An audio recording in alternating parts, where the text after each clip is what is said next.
বিয়ের দাওয়াত খেতে চলে আসলাম দাদার বাড়িতে মেঘনা। এসে আমার ঘরে ঢুকে পড়লাম। আমরা যেহেতু মাঝে মাঝে এখানে আসি, তেমন একটা আমাদের দাদার বাড়িতে আসা হয় না, তো এর জন্য আমি এই ঘরটা তুলে রেখেছি, মাঝে সাঝে ঘুরতে আসবো তাই। বৃহস্পতিবার বিকেলবেলা আমরা এসেছিলাম, আস্তে আস্তে সন্ধ্যা হয়ে গিয়েছিল, তারপরে হলুদ শুরু হয়ে গেল। তো আমরা একটু রেডি সেডি হয়ে ফ্যামিলি নিয়ে হলুদ দিতে চলে আসলাম। হলুদের তেমন একটা ভিডিও আমি করতে পারিনি। তো এরপরের দিন সকালে এই যে দেখুন কি অবস্থা, একদম রং দিয়ে সবাই খেলা করছিল, খুবই মজা হচ্ছিল।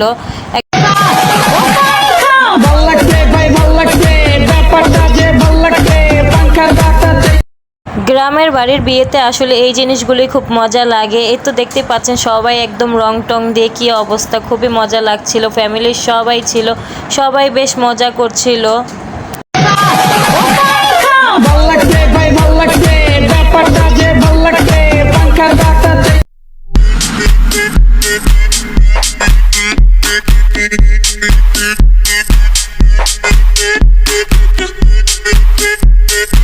প্রায় অনেক দিন পর সবাই একসাথে হলাম আমার চাচাতো বোনের বিয়েতে। আমার চাচারা ফুপুরা সবাই একসঙ্গে ছিলাম, ফুপাতো বোন চাচাতো বোন সবাই একসঙ্গে দেখা হলো, খুবই ভালো লাগছিল। তো অনেক দিন পর গ্রামের বিয়ে খেলাম, তো চাচাতো বোনের বিয়ের কারণে আজকে সবার একসাথে হওয়া।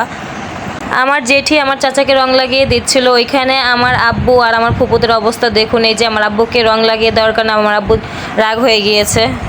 এইখানে জামাইয়ের জন্য খাসি রেডি করা হচ্ছিল, আমি একটু ভিডিও করে নিলাম। আমরা সবার কাছে বলি, সমাজ দিয়ে চলি, আমরা সাংবাদিকদের কাছে বলি যে এই সমাজটা বন্ধ করতে হবে। হ্যাঁ, এই শুক্রবারের দিন এইভাবে রং দেওয়া করার ঠিক না। কাপড় চোপড় নষ্ট করা। হ্যাঁ, এই যে আসামি, এই যে এইটাই এই দায়িত্ব রে সত্তা ফরানো মুখ দিও। এই তো বউ রেডি হয়ে গিয়েছে, এটা হচ্ছে আমার চাচাতো বোন। তো আজকে ওরই বিয়ে, ওর নাম হচ্ছে মিম। তো মিমের বিয়েতে আমরা সবাই আসলাম, আনন্দ করলাম। তো ওর জন্য সবাই খুব দোয়া করবেন, ও যাতে সুখে থাকে, ভালো থাকে সব সময়। তো এখানে জামাই এসে পড়েছে, জামাইয়ের খাবার দেওয়া হয়ে গিয়েছে।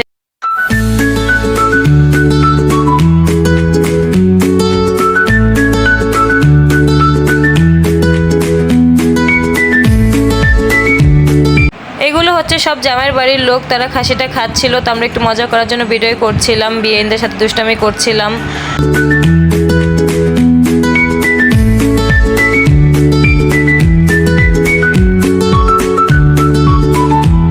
তো আমরা সবাই খাওয়া দাওয়া শেষ করে সব কাজিনরা মিলে একটু ছবি তোলার জন্য, ভিডিও করার জন্য চলে আসলাম এখানে। তো এই জায়গাটা খুবই সুন্দর ছিল, তো আমরা এখানে একটু ভিডিও করে নিচ্ছিলাম সবাই একসাথে। ভালো সময়গুলো আসলে তাড়াতাড়ি চলে যায়। তো এখন ঢাকার জন্য রওনা দিয়ে দিলাম। সময়গুলো খুব মিস করব, সবাইকে খুব মিস করব। আজকের জন্য আল্লাহ হাফেজ, সবাই খুব ভালো থাকবেন, সুস্থ থাকবেন।